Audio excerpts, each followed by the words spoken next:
જી નીટની વાત કરીએ છીએ આપણે ધોરણ 12 અને એમાં ચેપ્ટર નંબર 2 સ્પર્ધાત્મક પરીક્ષાની વાત કરીએ છીએ એમાં એઆઈ ત્રિપલીમાં 2003માં પૂછાયેલો સવાલ છે એઆઈ ત્રિપલીમાં 2003માં પૂછાયેલો સવાલ છે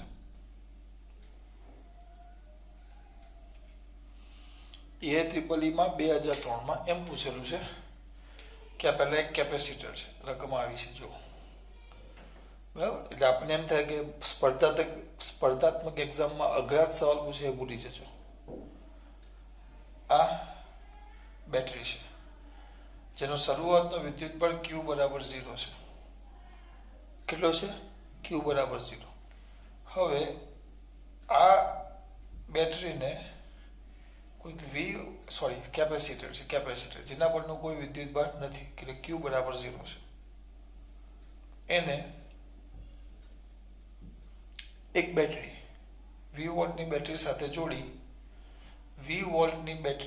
જોડી એને ચાર્જ કરવામાં આવે છે આને ચાર્જ કરી V વોલ્ટની બેટરી સાથે જોડી આને ચાર્જ કરીએ છીએ આપણે તો એના પર વિદ્યુત બળ કેટલો કરવાનો છે Q બરાબર Q કરવા માટે તો કરવું પડતું કાર્ય શું પૂછ્યું છે તો કે જમા કરવા માટે કરવું પડતું કાર્ય તમને પૂછ્યું છે અહીંયા વિદ્યુત પર આટલો Q બરાબર Q લાવવા માટે કરવું પડતું કાર્ય તો કરવું પડતું કાર્ય આ કાર્ય એટલે આ કેપેસિટરમાં Q જેટલું વિદ્યુત ભાર છે આપણે યાદ કરો મેં તમને સમજાવેલું થિયરી ચલાવેલી તો આ પહેલા બે પ્લેટ છે બરાબર આ જેટલો ધન વીજભાર હોય અથવા તો એવું હતું કે આ બે પ્લેટો વીજભારની દ્રષ્ટિએ તટસ્થ હોય તેની નવી થિયરી પ્રમાણે બરાબર પછી શું કરવામાં આવે ધીમે ધીમે આ પ્લેટ પરથી પ્રોટોન આ બાજુ લઈ જવામાં આવે ખરેખર ધન વીજભાર ગતિ ન કરે ઇલેક્ટ્રોન ગતિ કરે પણ ધન વીજભાર આમ ગતિ કર લેતો જાઓ અથવા તો ઇલેક્ટ્રોનને આમ લેતો જાઓ અહીંયાથી ઇલેક્ટ્રોન આમ જાય તો આ પ્લેટ ધન વીજભારિત થતી જાય અને આ પ્લેટ ઋણ વીજભારિત થતી જાય પણ એના માટે આપણે કાર્ય કરવું પડે નવામાં થિયરી આ રીતે આખી સાબિત કરીને આપણે આપેલી છે જૂની ચોપડીમાં એમ હતી કે આ એક ગોળો છે જે શરૂઆતમાં વિદ્યુત બળ Q બરાબર કેટલો છે 0 હવે આ ગોળા પર ધીમે ધીમે વિદ્યુત ભાર એટલે અનંત અંતરેથી વિદ્યુત ભારને ગોળા પર લાવવામાં આવે અને Q બરાબર Q કરો ત્યારે કરવું પડતું કાર્ય તો આખી કાર્ય એ આ બંને આ સમાંતર પ્લેટ કેપેસિટર કે ગોળાકાર કેપેસિટર ગમે તે લ્યો તો બંને કેપેસિટરમાં સ્થિતિ ઉર્જા સ્વરૂપે સંગ્રહ થાય તો સ્થિતિ ઉર્જાનું સૂત્ર આવે U બરાબર 1/2 સ્થિતિ ઉર્જા એટલે ત્રણ સૂત્ર હતા 1/2 CV² Q²/2C અને 1/2 QE આ ત્રણ સૂત્ર હતા આ સ્થિતિ ઉર્જા તમે આ Q બરાબર 0 થી Q બરાબર Q સુધી વિદ્યુત ભાર લાવવા માટે કરવું પડતું શું છે બેટા કાર્ય જ છે તો આપણું સૂત્ર પહેલા 0 હતું ત્યાંથી વિદ્યુત ભાર કેટલું કર્યો Q બરાબર Q સુધી લઈ જવા માટે કરવું પડતું કાર્ય તો W is equal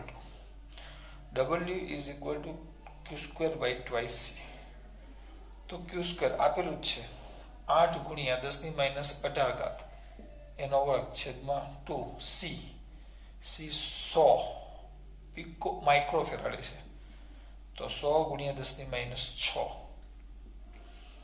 તો 8×8 = 64 ગુણ્યા 10⁻18 બરાબર 18×36 -18 છે ને દીકરા એ જોવું પડે -18 18×36 છેદમાં 2 ગુણ્યા 100 અને આ 10⁻4 એટલે પાછું આવે 32 32×64 તો 32 ગુણ્યા 10⁻32 ઘાત જૂલ જેટલું તમારે કાર્ય કરવું પડે એટલે આ વસ્તુ યાદ રાખવાનું કે આના પરથી તમને ત્રણ સૂત્ર યાદ આવવા જોઈએ કેપેસિટર તો કેપેસિટરનું કાર્ય આવે તો W is equal to ત્રણ સૂત્ર હતા 1/2 CV² જે સ્થિતિ ઉર્જા સ્વરૂપે સંગ્રહ પામે U is equal to 1/2 CV² Q²/2C 1/2 QE આ ત્રણ સૂત્રનો ઉપયોગ કરી એક હાથે આ ત્રણે જ યાદ આવવા જોઈએ એક સાથે ત્રણે યાદ આવવા જોઈએ U બરાબર W બરાબર 1/2 CV²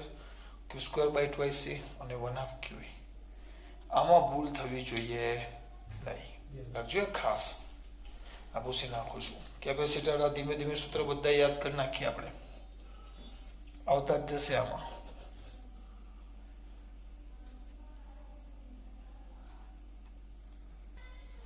હવે આમાં જ બેટા અમુક આ શું પૂછ્યું ખબર બેટા ખાલી ક્યુ વિદ્યુત ભાર લાવવા માટે કરવું પડતું કાર્ય ક્યાં આ પ્લેટ ઉપર.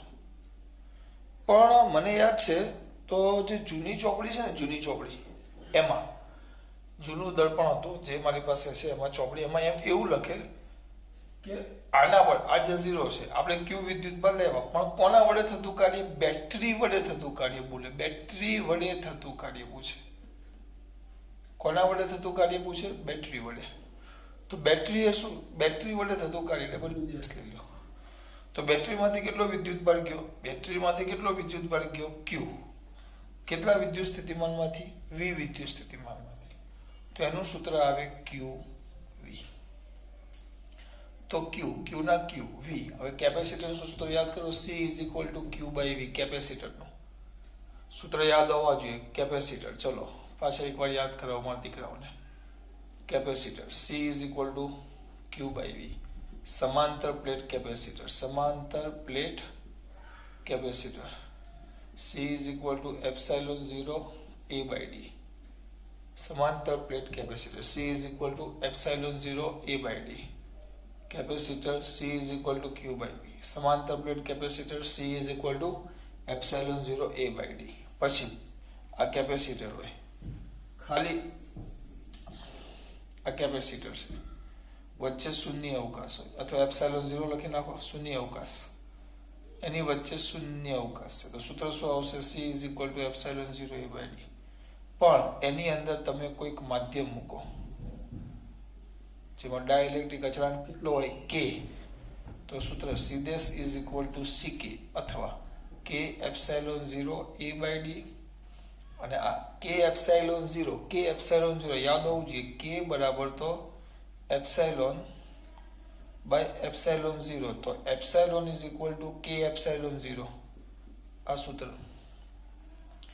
તો is equal to epsilon a by D. આ સીદેશ એટલે આ સીદેશના સૂત્ર. આ શૂન્ય અવકાશ હોય ને આ કોઈક માધ્યમ હોય આ ધ્યાન રાખવાનું. આ કે સમાંતર પ્લેટ કેપેસિટર આ વચ્ચે આવી ગયું. C is equal to Q by V. કિંમત મૂકો તો V is equal to Q by C. તો કિંમત મૂકો અહીંયા ક્યુ બાય સી. તો is equal to Q square by C.